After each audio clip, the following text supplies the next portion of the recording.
Hello, everyone. Today, we were going to discuss the Pacific Island story with Ms Cleo Paskal, but she's located in a very remote area and she's unable to connect with us. We are trying to get her connected, and as and when she's able to connect with us, she will join the show. Before she's able to connect, let me you can see the internet trying to get her. She's in an extremely remote area somewhere in the Pacific. So that is why this problem is taking place. Cleo Pascal is a non-resident senior fellow for the Indo Pacific at the Foundation for Defense of Democracies, senior fellow at the USANA's Foundation, a fellow at the Conference of Defense Association Institute, a fellow at the Canadian Global Affairs Institute, a collaborator at the Network for Strategic Analysis, and on the International Board of Advisors of the Kalinga Institute of Indo Pacific Studies and the Global Counterterrorism Council. Cleo specializes in strategic issues in the Indo Pacific from 2006 to 2022. She was an associate of fellow of Chatham House, where, among other projects, she led the Chatham House project on geostrategic outlook for the Indo Pacific 2019 to 2024. She was involved in the setting up of the Oceana Research Project as well. She was a visiting fellow at the Gateway House India Council on Global Relations in 2019. Cleo has contributed to many periodicals and media houses such as Washington Examiner, The Diplomat, The Economist, The World Today, The Independent, The Telegraph, The Times, Chicago, etc. But as we can see that we are trying to get her on the show. uh, her internet is quite bad as of now. In the meanwhile, let me fill you all up with Pacific Islands. Well, the Indo-Pacific comprises of primarily four areas: the Northeast Pacific, Southeast Pacific, South Asia, and Pacific Islands. There are 14 countries located in the Pacific Island. These are essentially Guam, Federated states of Micronesia, Palau, New Papua Guinea, Solomon Islands, Vanuatu, New Caledonia, Fiji, Tonga, French Polynesia, Pitcairn, Cook Islands, Kiribati, Tokelau, Marshall Islands. Uh, it has been seen that in the past few years, there has been a scurry for the major powers to to establish their influence in this area. Like for example, the Chinese have very recently established a base in Solomon Islands, which is a security basing arrangement. And the importance of Solomon Islands is that it is now falling in the middle of Guam and Australia. As you all are aware, Guam is a military base of the United States of America, with the Chinese having interposed between Guam and Australia. They have kind of succeeded to have a toehold or foothold in the connectivity between Australia and Guam and finally up to Taiwan. So Chinese vice premier in fact visited last year almost eight of these countries. Essentially, these were New Papua Guinea, Solomon Island, New Caledonia, Fiji. These were the areas which where the Chinese vice premier had gone, and he's trying to exercise the influence of China here, essentially because of the fact that the ASEAN is now fully saturated. You have Africa; it has already made enough inroads. Similarly, the US has also reinvigorated its uh, uh, its influence in this particular area. Besides Guam, Philippine Islands has been now taken as a military base for the US. It has reinvigorated some of its embassies in the Pacific Islands. So, therefore, Pacific Island is now turning out to be the new battlefield or new battlefield for geopolitical interests. We also find that in Indian Prime Minister also made a visit to New Papua Guinea very recently. Uh, we have also established a forum for India Pacific Island cooperation, which was started in 2014 and it has already had three meetings.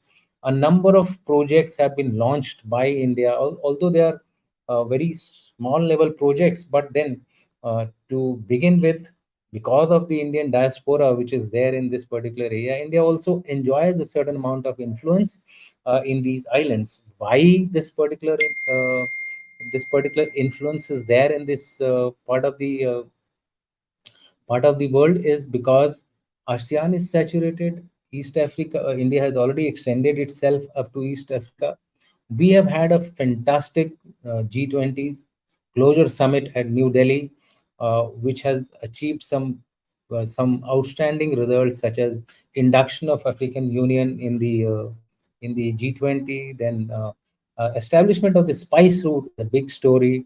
There was a consensus also on the joint statement, which was looking to be very distant possibility till almost Saturday afternoon. But after that, things played out well for India, and the issue over Russia-Ukraine war was somehow resolved. So therefore, thereafter, the G20 summit came out as a success story as far as India is concerned. Ms. Cleo is trying her level best to connect. I think she may be able to connect with an audio. Welcome, Cleo. I have given a brief introduction about the Pacific Islands, and also about your. About the Pacific Islands, and also Can you hear me, Cleo? can you hear me, Cleo? Sort of. I'm so sorry for all of these troubles. I'm in a quite a remote location, and the power went out to this region this morning, so Okay. the internet is very weak. I'm really sorry about this. Okay, but you're sounding very good to us. In Okay, but fact, you're very clear. you're sounding very good to us.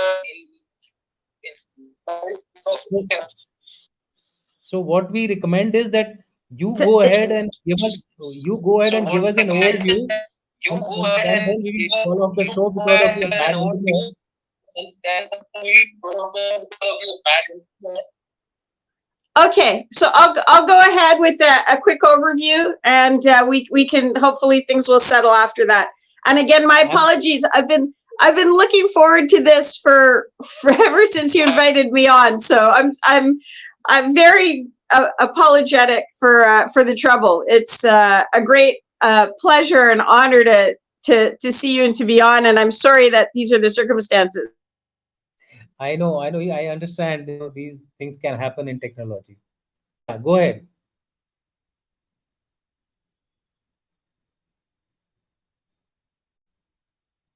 I think we have lost her again. Well, I think we have lost her again. Okay, if we are able to get her, fine. Otherwise, I will go ahead with the show and try to wrap it up as as early as possible. Uh, First of all, the first question which comes to our mind is that uh, Pacific Island, there are 14 countries. Okay, US and China are the two major players and are striving for influence in the region. Why do you think that this particular revived revived interest in these islands? In my mind, there are two three things which are actually happening. These islands form the second island chain as far as the Chinese interest of going across to the Pacific is concerned. So therefore, the US it's in the US interest to continue to have its hold here.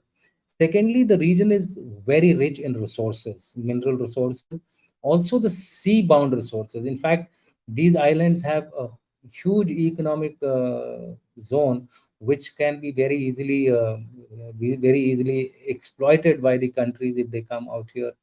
As far as these countries are concerned, they are also welcoming the outside interest, and the reason for that, in my view, appears to be purely transactional. These people want to take the uh, best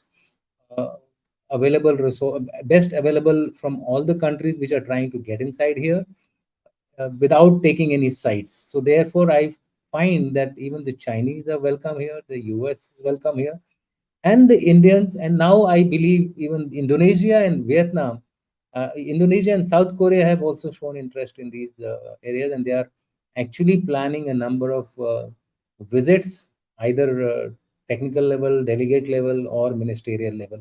So that is one reason why, in our opinion, Pacific Island group of countries is important. As far as India is concerned, India's market in the ASEAN is almost saturated. That's the way I look at it. So they have to find new areas, new avenues to extend their influence.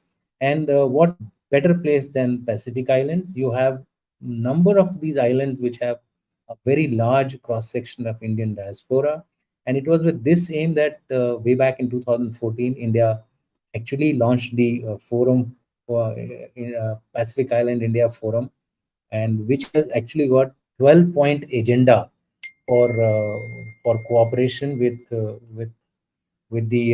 these countries. These 12 points are, like India has unveiled a 12-point action plan during the third forum for India Pacific Islands Cooperation Summit. And these issues which are there are basically related to health, they are related to education, they are related to essentially related to social activities. India has not come across as exploiting this region for any security purposes. It purely wants to build people to people relations, see the growth and development of these nations, because if and there are some infrastructure projects also which India has offered for these islands. So in a way, India is looking purely at this region from an economic perspective, and in case if there is something which develops as far as security aspects are concerned, I think that India will take its call at the time as to how this particular area is looked at. As far as the US and the Chinese are concerned, they are looking at it from a purely basing facility, logistics facility in the event of any confrontation in the Pacific Island is concerned, as also economic interests are always there. So this, to my mind, is the reason why India, US, China are now interested in this particular region. Uh, while China's investment focuses mainly on infrastructure and military aid, India is looking at capacity building as its key focus in the region. Australia has also overtaken China as the leading source of bilateral loans to the Pacific Island countries, as per the 2022 data of the Lowy Institute. So to my mind, the next interest zone is the Pacific Islands.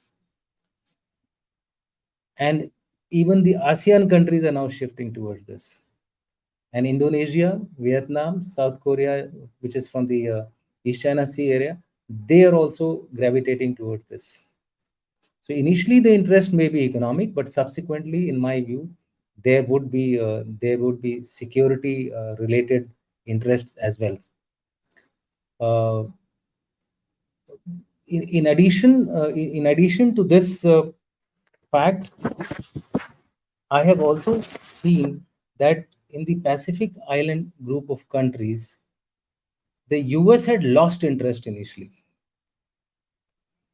This was something very strange.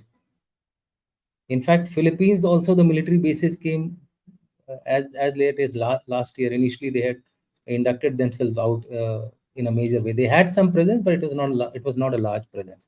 But now they have a fair amount of presence in the Philippines, and also Guam. They've already had a military base. So US is now trying to catch up with China as far as influence in these 14 countries are concerned. Maybe India may come to help as far as assisting US in any kind of economic or security related activities whenever the time comes, because of India's influence, especially in Fiji and New Papua Guinea. Recent visit of Prime Minister there was quite successful. Even Earlier, when he had visited Fiji way back in 2014, that was also a very successful visit. So, to sum it up, as far as my knowledge goes, this is what the Pacific Island group of countries is going to offer to us: new emerging markets, new and for the US and China, it is a matter of economics as well as security basing. With that, I don't think Ms. Pascal is likely to now join us because of the internet problems. She was in somewhere in some Pacific island doing some study as part of her activity, but unfortunately, we were unlucky to have her with us. So, if there are any questions, we can take them on.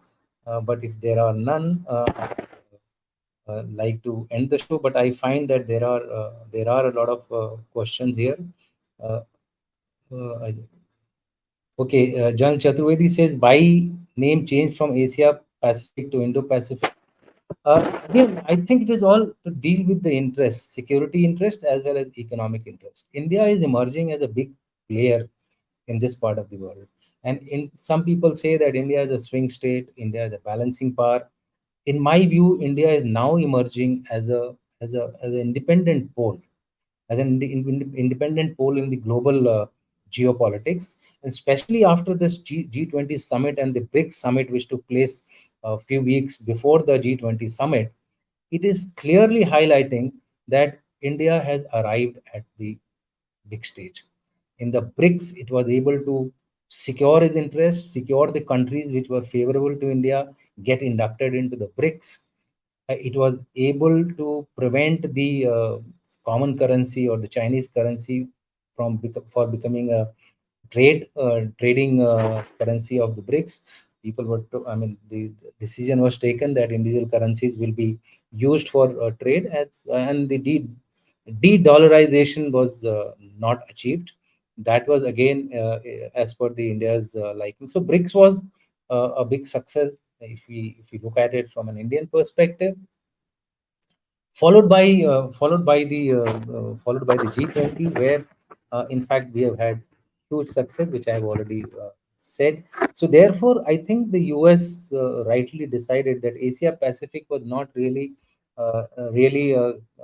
going to serve the purpose of global geopolitics. So India had to be included in it.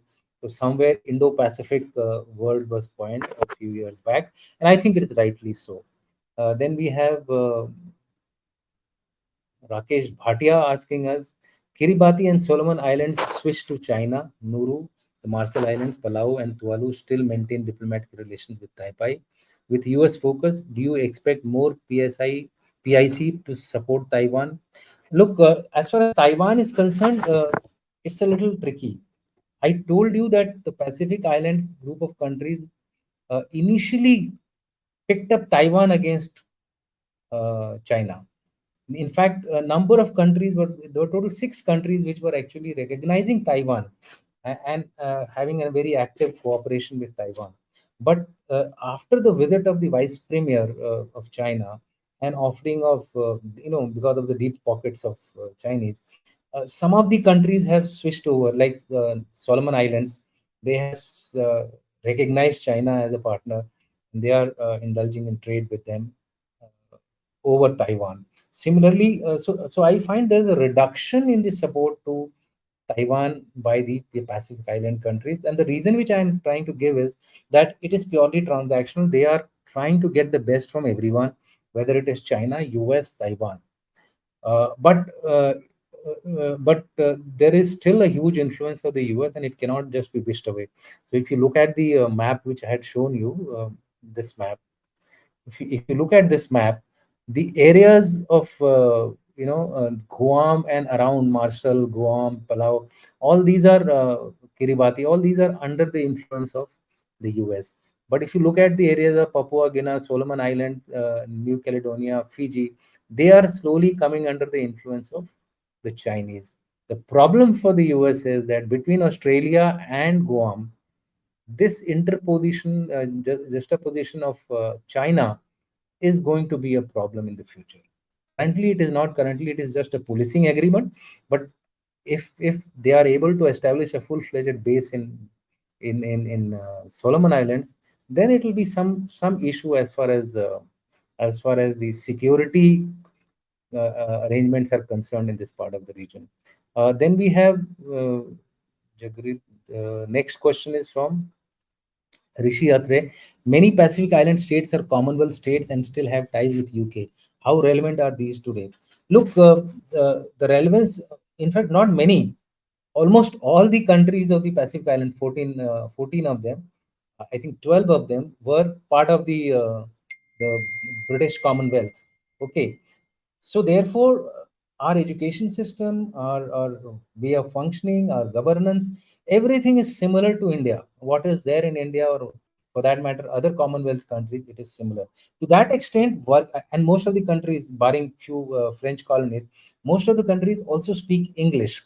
So from that perspective, developing any relations for India and the US is concerned, it's quite easy in this part of the world. So I relate to the Commonwealth experience as a kind of a means to improve the relationship or to establish the relationship between the Pacific Island and the countries concerned, whether it is US, India, or France, or for that matter, UK itself.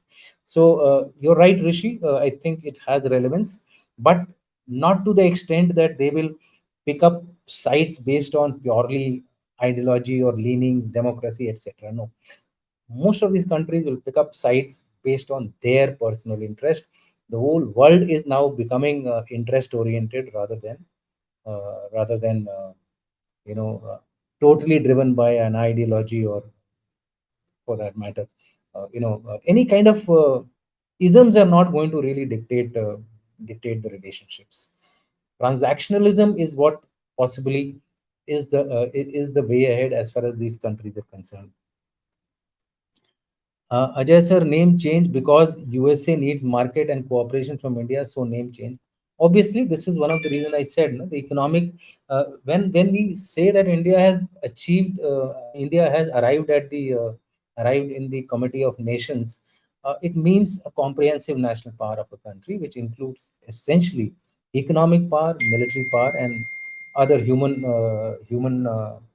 resources, the other kind of geographical resources which are there as part of the overall CNP. If you go to the CNP indexing, you will find these kind of the various elements which are included in CNP being described as part of CNP part. We are going to have a show on this on Sunday as to what all is included in CNP and how does CNP impact a particular country's relationship or particular country's behavior, and how effective is a CNP. Some people rubbish the CNP saying that it really doesn't matter. In the end, it is the intangible factors which actually decide whether a country will be able to exercise its political will over another country.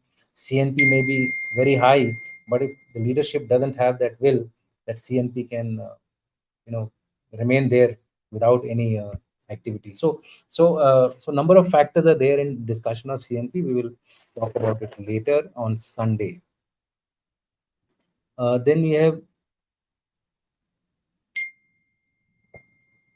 okay, then we have Piyush Bhardwaj, sir, Pacific Island has many problems, unstable government and conflicts and major environmental problems due to ocean rise. Absolutely, absolutely true.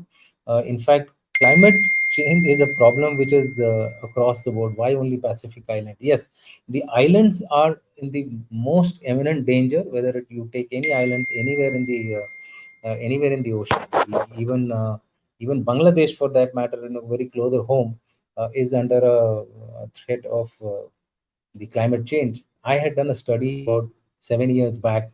No, not even 7 years. I had done this study in 2007, which was based on network analysis study of the climate change impact on Bangladesh, and it was revealed in that study based on the movement, etc., temperature rise of water, etc., that almost there'll be a time when Bangladesh will be reduced to one third of its land mass.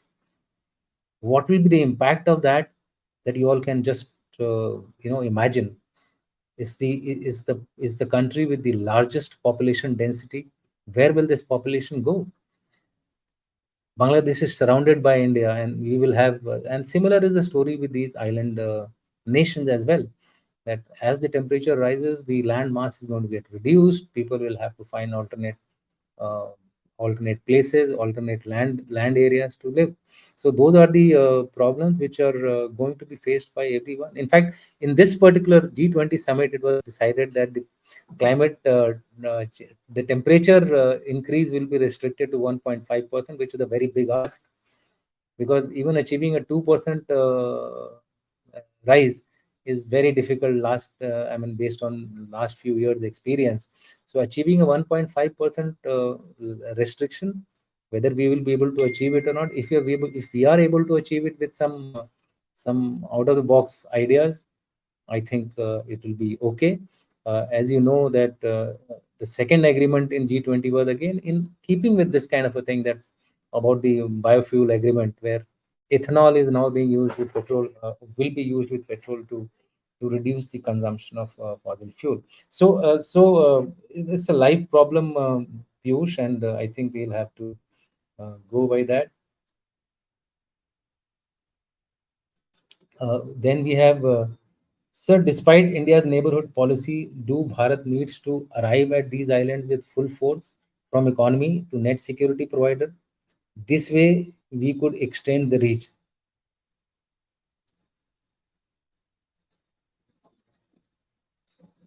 Uh,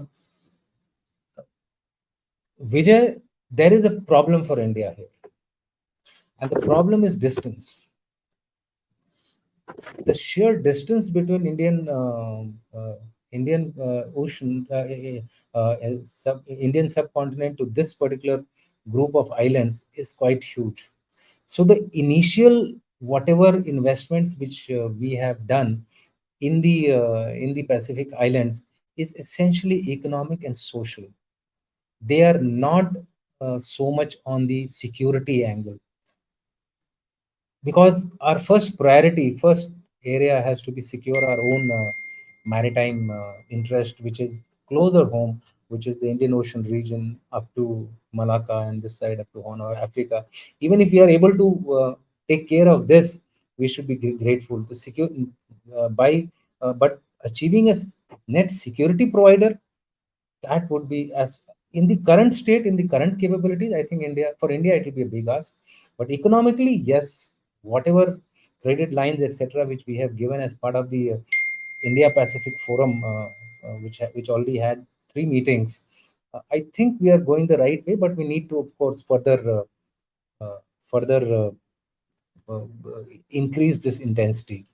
As Jan Chaturvedi says, India is being termed as a benign power who can help small island states without being overbearing.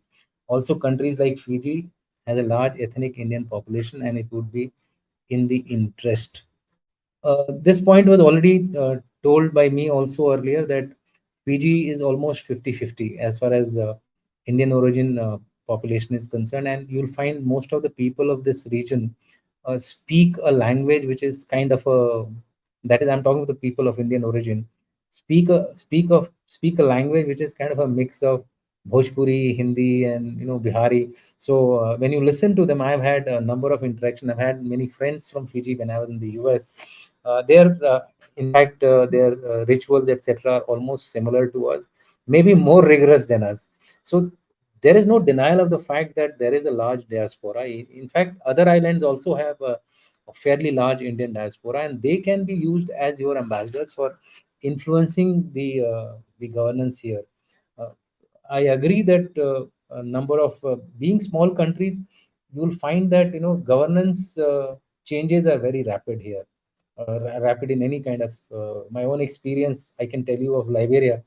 On a drop of a hat, there would be a change of government based on one tribe going over the other, and similar kind of thing you'll find in these part of the world.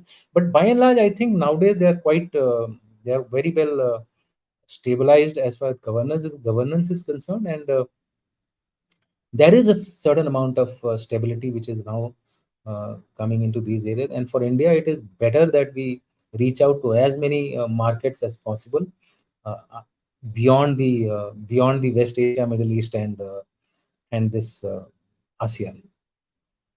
we have to reach out. It's the time now for India to reach out. From the security perspective, I think it will take some time for us to extend our reach. And if we extend our reach, what kind of reach it should be, that also we need to deliberate upon before doing that. Then we have Fiji, Rishi Atre talking about Fiji has seen clashes between India and indigenous population. That is long time back, Rishi. Now things have been sorted out. Uh, there was a Indian intervention as well at that point in time when this happened, about I think about 12, 13 years back. But now Fiji seems to be stable, and both the communities have more or less uh, regained trust of each other. So I think we'll leave it at that. Then we have India and Australia and even Indonesia can not allow China to have centrality in Melanesia. Absolutely true, sir. Australia has overtaken China as far as giving loans to these smaller countries are concerned. And that's a big step which Australia has taken, because ultimately these countries are looking for the mullah, the money for development, for progress, for growth, and whosoever is going to offer them more, they are the ones which will be favored by these island countries. The second thing which is happening better than what the Chinese are doing is that the Indian and the other countries, Western countries like Australia, US, the loans which they are giving, the economic aid which they are giving, is very soft, unlike China, which always tries to give loans at a commercial rate, which are very high. And given the G20 summit spice route, which was announced by the Prime Minister with the cooperation of the Middle East, India, and Europe, of course, US will also be part of this. That his statement that it will be as per respecting the international laws, it will be not for grabbing of territories, etc. So from that perspective, I think the West and India would become the preferred option as far as these countries are concerned from a economic perspective. Then we have again, Ramaboka has now come on board with India, and as such, issues of ethnic divide in Fiji is a thing of past. I told you, sir. In fact, there was a proper show also on this issue about Ramaboka and the Indian community. Fiji is currently looking at a stable period. Then we have JBG, ask General Sir, I have talked to any random common citizen. Ask them what is India Pacific. They cannot relate to the term. First thought is that Pacific is far away from India. Why this term? Well, first of all, let me tell you, the term was first coined as Asia Pacific by the US. In fact, to be very precise, when Obama said that we need to pivot to Asia Pacific. Okay, at that point in time, China was the ongoing story, 10% growth rate, and everybody wanted to engage with China. But slowly, you found that India was also emerging upfront, from behind, slow and steady, and inching upwards. India, at the time when this announcement of Asia Pacific and all went, we were 11th in the GDP order. I won't even, I'm not going to talk about the per capita, etc. But in the GDP part, India was almost 11th, and it had remained 11th for about 10, 11 years. So there was really no major growth taking place. But from 2014 onwards to date, it has now reached a stage where it is fifth, and it is predicted that 2027 will be third largest. Now, you can't ignore a country like this. Right from beginning, actually, this is all related to the the geographical commands of the US. The US Pacific Command extends all the way from west coast of US, with their headquarters at Hawaii, and extending up to India, and then the CENTCOM starts. It was always there in the design, but India was not that really. important in the in the scheme of things of the various major players. But as India's strength has grown, as you can see in the last at least 10 to 12 years, I am 9 to 10 years, I am now sure that India cannot be ignored at all. So therefore, I think it was very normal to engage India very actively, and so therefore the Pacific is now includes the Indian Ocean. So Indo Pacific is Indian Ocean plus the Pacific. That is why it is being considered as Indo Pacific. Hope that clears your doubt. Uh, it's not only about India; it's about the all the countries which are there in this particular region. Australia, India, US already has a presence. A host of ASEAN countries are there, and the Pacific Island countries are there. So therefore, it is the sum total of the countries in these two parts of the world which actually define the Indo-Pacific. Then Rakesh Bhatia has says that securing PIC countries assist plan to strengthen A2AD to the US. China may increase its area of influence by establishing permanent bases.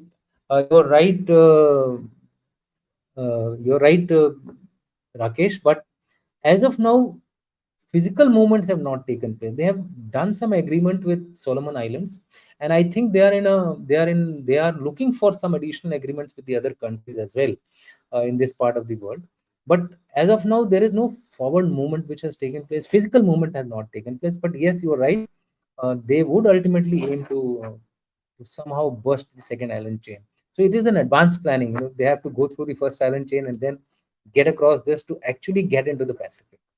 So for China, as I said, it's a battle of if they have to go towards the Indian Ocean and then on to the Mediterranean or go towards the Atlantic, they have to break through Malacca, and if they have to go to the Pacific, they have to break through the first island chain and the second island chain, and then only they can really go through. Otherwise, they are looking for the North Sea as the other option. North Sea, where it is extremely difficult to actually use it commercially as of today.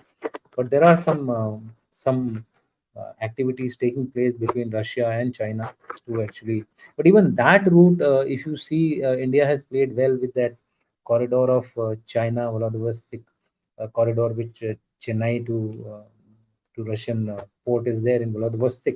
So somewhere India is playing the game good and trying to restrict China.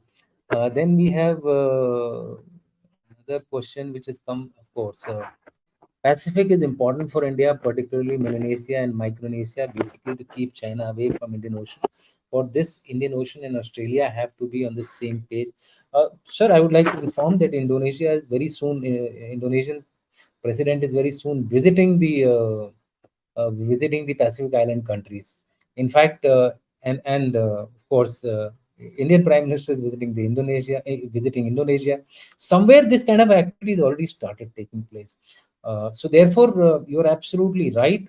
It is a competition between the major powers of the world, and India can play a vital role in this. And but currently, as you said, it has to be more of a cooperative economic kind of a approach. And as and when we build our hard power capability, we should be able to address these areas. Then we have Vijay Kumar asking, Sir, China coined CNP. Jan Shankar says there is no clear definition and stratification or quantitative priority of sector. How do we do that, sir? Do we come up for our own definition? Vijay, first of all, we will have a discussion on this. I know I was on that show when with Jan Shankar when we talked about CNP, and that is why I thought we will do a session on Sunday, actually describing to you what is CNP. But to rest the matter here, as far as your question is concerned, CNP is a measure, right? It gives you an idea as to the intrinsic potential. There is something called potential energy and kinetic energy. CNP is the potential energy of a country. The kinetic energy of a country comes by using the CNP effectively to to secure your interests. Now, so the big factor is that you may be having a huge CNP, but if you cannot use it when the time comes, then that CNP is zero. And that is why he meant that the CNP is entirely dependent on the ability of a country to effectively leverage its CNP. One. The second thing about CNP is that there are factors within the CNP. We call them as indicators or factors categories. Now those are scaled, or those are actually calculated in on any scale. You can calculate it on 10, 100, whichever way you want. It's a relative scale. So on that relative scale, you start grading each country, and that is how, when you sum up all these 7, 8, or 9, 10 indicators and then come up with a comprehensive national power, you get a relative standing between first to the last, right? You could still get a CNP grading from first to last with all of them being extremely good. That is not true, of course. On ground you have countries which are very low in CNP because of their poor economics, because of their lack of military capabilities, because of lack of natural resources, because of lack of so many things. So uh, therefore, the rankings would be there. These rankings are not rubbish; they can be manipulated. Like for example, I can give a different weightage to different rankings just to come up with a figure that my CNP or somebody else's CNP is better. If you want to put down a particular country, you devise the weightage for each of these factors in a manner that ultimately you can play around with the CNP. Statistics can be very easily played around.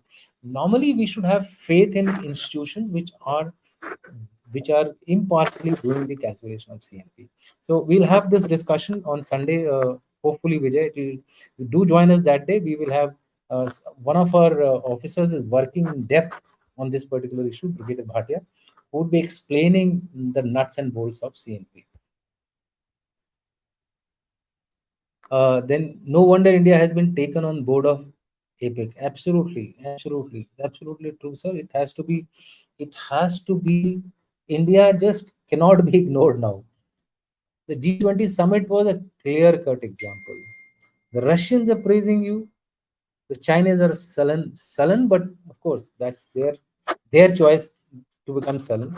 But I have got reports from internally from China, coming out from the various papers which I have read, that in the heart of heart, the Chinese are also impressed by the Indian performance as far as G20 is concerned. And the credit goes to, I think, the leadership as well as Mr. Jaishankar and his team of people who somehow managed this G20 show. Incidentally, viewers, we are going to have a Strive dialogue on G20 on the 14th of September.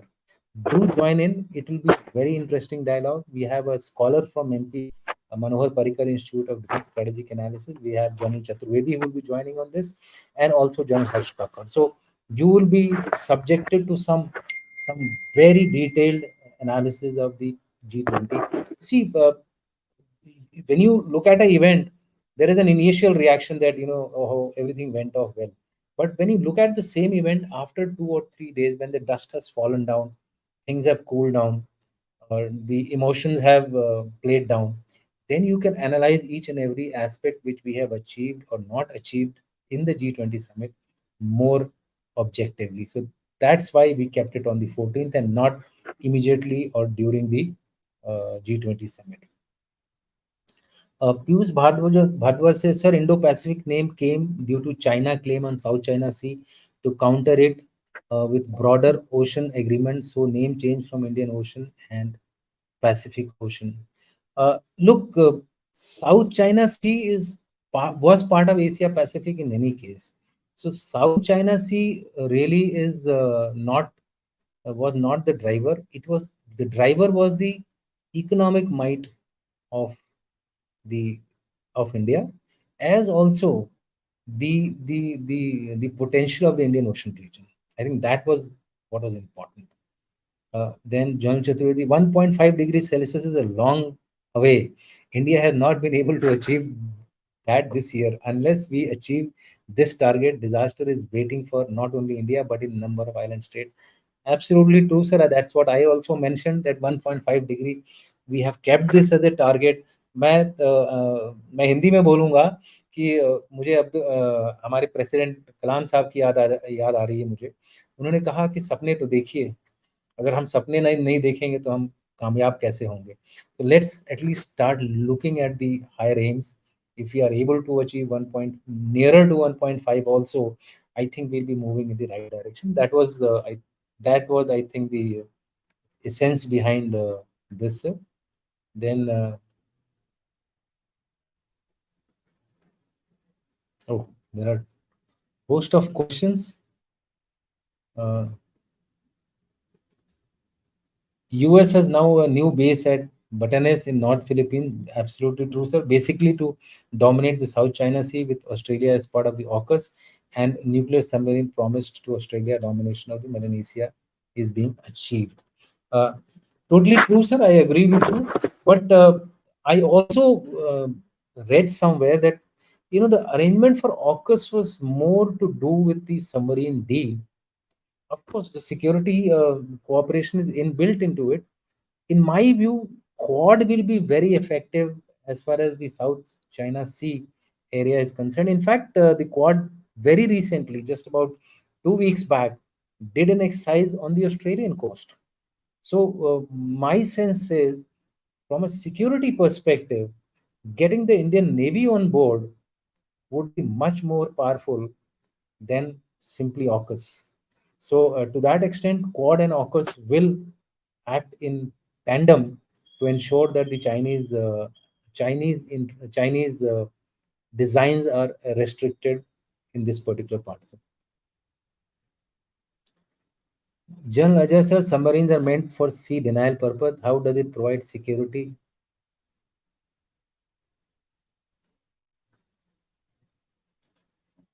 in terms of restricting China as opposed to aircraft carriers, sir? Sub has a limitations. Vijay, you have a point that okay, submarines are a kind of the gorillas of the sea, and they are for sea denial. But the nuclear submarines can do both. That's point number one. Point number two, there are serious doubts now being raised by various security experts about platforms like aircraft carriers.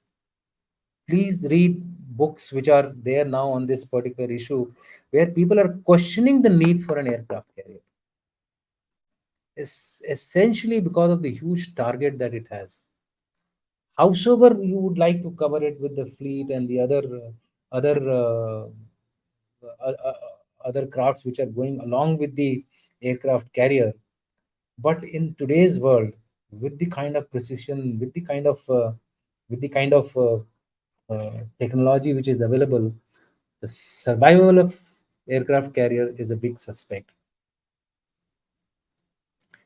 India has a base facility at Sabang in Indonesia, and a base is already coming up in South Bay of GNI, and also a naval air station Campbell Bay, uh, wherein go to block China attempting to come to IOR. These activities will continue. We should not actually, in my view, we should not mention it as blocking China. I think we should mention it as securing our interest in the Indian Ocean region would be a much better way to put this thing, sir. And with due apologies to you, because the moment we start targeting it as some kind of a one-on-one, or some kind of a one block against the other block, we would be we would be somewhere playing to getting into a particular camp. As of now, I think we need to be a we need a multipolar world, and in a multipolar world, I think each pole should have that clout to stand on its own in a particular area. India should be able to stand on its own in the Indian Ocean region, and also cooperate with the other strategic partners in the other parts of the region. And these bases are, you're true, absolutely. They would help us in logistics and other facilities, MRO, etc. Whenever we want them. Uh, in the context of Australia getting nuclear subs, sir, yeah. See, this agreement, all of you are aware that initially the French were contracted, but somehow the deal with the French didn't take place. UK was brought on board by the US, and that is why AUKUS has been was created at that point in time. So I leave it at that. CNP is a Chinese concept, and to best of our capability, China has devised a statistical tool which helps them to achieve certain superiority over its adversary. Uh, Once again, sir, I tend to agree to a point that CNP is a potential. You may you may tamper with it to show to the world that yes, your CNP is better than somebody else's CNP, and statistics, as I said, is can be very easily manipulated by change of even a point 0.1 weightage in a factor can change the entire result of the CNP between two countries which are very close to each other. Of course, they can't pick up a country at the bottom and take it right at the top. That won't happen. But within a bracket of 4 or 5 countries which are hugging each other, you can do these kind of changes. So to that extent, you're right that the CNP can be manipulated, but as I said, potential is potential, kinetic is kinetic. Kinetic is the one which we should be looking for. Does China have the kinetic energy to use its potential energy in a manner that it emerges as some kind of a superpower? We have to look at it, sir. Uh, and I think we will soon close this thing because I don't see any chance now of Cleo coming up on the show. Maybe next time when she's got a better internet connectivity, we will call her. Today, China has come out with a statement using G20, but have expressed doubts about decisions taken during the conference reaching conclusion. You see, sir अंगूर खट्टे हैं वो तो पुरानी कहावत है so इस समय like I said China has a sullen face. It is not able to digest the kind of success which has emerged in this particular meet, and somehow it was also part of the joint statement and consensus because his rep the premier was here. So to that extent, you will now find articles coming in the South China Morning, sorry, more in the Global Times, that which will try to underplay the success of G20. We should take it with a pinch of salt. I think that much should be good enough, sir. Agreed. Quad is a better way ahead, basically, to allay fear the island states on HADR. Right, sir. Then view about blocking entry into the IOR. Yes, sir. There are 3 entries, as we all know. Naval officers would be much better aware, but starting from the north to south, Malacca and right up to the Australian coast, uh, all these areas are within the capability of Indian naval forces to block them. Plus, you have the Australians and you have the US. I think it would be extremely difficult for China to actually, in any kind of a conflict, cross over to the Indian Ocean region without suffering major losses in case of any conflict. But I always keep saying, are we really going to have a classical conventional battle like the Second World War? Only time will tell, sir. Sir, I agree, but aircraft carriers are a deterrence mainly, though it is in war. It carries with other support ships and subs. General Rajiv says through nuclear subs cannot overcome human fatigue. Absolutely, absolutely. See, conventional weapon systems, as time is going by, is losing relevance, is becoming more and more of a deterrence. Will they come into the fight? I have my serious doubts. You take any battles of the last 10, 12, 14, 15, 20 years, Vietnam, China, Vietnam, take Iraq, take Afghanistan, take Syria. Conventional weapons have not been able to actually achieve the aim which was desired. Winning a battle is okay, but winning a war is something different. And therefore, we will be seeing more of hybrid. We will be seeing more of gray zone war. We will be seeing more of cyber wars. We will be seeing more of artificial intelligence being used for robotics, for drones. So therefore, we will be in a totally different environment of warfare. It is said that the wars tomorrow will be 4 times non-lethal and 1 times only lethal. 4:1 will be the ratio. Sorry, contact and non-contact. So let's start preparing in that way. With that, I think we will end our discussion today, because of some technical snafu, we could not get our guest online. Uh, I sincerely apologize to all our viewers and audience that it is absolutely due to nature that this kind of a thing has happened. She was in a very remote area. She tried her level best. You could have seen she came twice or thrice. She tried her computer, she tried her mobile, she tried everything possible to come and be with her on this particular show. We would have had some very interesting discussion. She's also a CNP expert. Cleo Pascal is a CNP expert also. She would have been able to clarify in much more greater detail about some of the questions which I tried to take on. I would like to thank John Chaturvedi also, who chipped in with his comments in between. So audience, with that, a big Jahan to all of you. Please come join us for the 12th and the 14th show. 12th will be on G20, a dissection of G20 in detail of the various factors by three panelists: Colonel Rajiv Agarwal from the Manohar Parikar Institute, General Chaturvedi from Strive India, and General Harsh Kakkar from Strive India. So, and on Sunday, that is the 17th, we will have Brigadier Rakesh Bhatia speaking to you about the CNP, and in particular CNP of China, and in particular how we can derail the CNP of China. Physical, not through statistical tools, right? So that will be our next two shows. Hope you will join, and that will not be subject to any technical faults because they are all located in India. So therefore, hopefully, we should have a good discussion at that point in time.